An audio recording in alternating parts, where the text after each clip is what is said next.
সুনীল গঙ্গোপাধ্যায়ের লেখা কবিতা শক্তি। সুনীল গঙ্গোপাধ্যায় ও শক্তি চট্টোপাধ্যায় দুজন অন্তরঙ্গ বন্ধু ছিল। তাদের বন্ধুত্বের কথা, তাদের পাগলামির কথা আমি অনেক গল্পে পড়েছি ও শুনেছি। দুজন অন্তরঙ্গ বন্ধুর একজন চলে যাওয়াতে সর্বত্রই আরেকজন জীবনে একটা শূন্যতা এনে দেয়। সেই শূন্যস্থান থেকেই এই কবিতা উঠে আসা, শক্তি। রাত 12টা কি 1:30টায় কবি খাতা খুলতেই বাইরে কে যেন 3বার তার নাম ধরে ডাকলো। গলা চিনতে ভুল হওয়ার কথা নয়, তবুও একবার কেঁপে উঠি। এই তো তার আসবার সময়। বরাবরই তো সে রাত্রি রুটিনে পদাঘাত করে এসেছে। দুনিয়ার সমস্ত পুলিশ তাকে কুর্নিশ জানায়। রিক্সাওয়ালার ঠুংঠাং শব্দে হুল্লোড় তোলে, আর গ্যারেজমুখীর ফাঁকা দোতলা বাসের ড্রাইভার তার সঙ্গে এক বোতল থেকে চুমুক দেয়।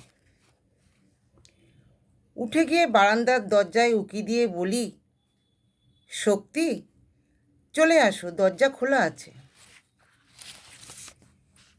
খাকি প্যান্ট ও কালো জামা, মাথায় সাদা চুল, মুঠোয় সিগারেট ধরা। শক্তি একটু একটু দুলছে। জ্যোৎস্না ছিন্ন ভিন্ন করে হেসে উঠল, ঠিক যেমন রূপনারায়ণ নদীর তীরে দুর্দান্ত ছোটাছুটির সময় হেসেছিল, ঠিক যেমন হেসেডির বাংলোয় সর্বশ্বাস উচ্চ স্বরে হেসেছিল।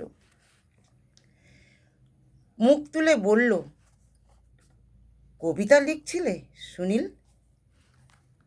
না, লিখো না, লিখো না, আমি লিখছি না, তুমিও লিখবে না। এমন কিছু পান করিনি যে দৃষ্টি বিভ্রম হবে আমার। হলোগ্রাম দেখল। কোথায় শক্তি? মাঝরাস্তায় রাস্তা শুনশান, অতি নিঃসঙ্গতার মতো মোহময়। শক্তি আর কখনো আসবে না। যখন তখন এসে রাম চাইবে না, তা কি আর আমি জানি না? আবার ফিরে আসি কবিতার খাতার কাছে। কলম তুলে নিয়ে আঙ্গুলে, পরক্ষণেই সিগারেট ধরাতে গিয়ে দপদপ করে আগুন জ্বলে উঠল। মুখের মধ্যেও একটা আগুনের টের পাই। সমস্ত শব্দের মাত্রা ও ছন্দ হারিয়ে যায়। সাদা পৃষ্ঠা জল করে, শক্তি নেই। কবেকার সেই দুজন মিলে লেখা লেখা লেখা খেলা করতাম, হঠাৎ শেষ হয়ে গেল সেই খেলা। আমি চুপ করে বসে থাকি। রাত্রি ঝরে পড়ে, যেন উঠছে আমাদের লেখাগুলির ছিন্ন পাতা। আমি চুপ করে বসে থাকি। সাদা দেওয়াল কানে তালা লাগিয়ে দিচ্ছে স্তব্ধতার বাসনা।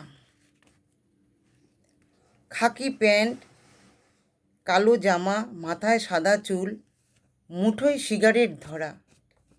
শক্তি একটু একটু দুলছে।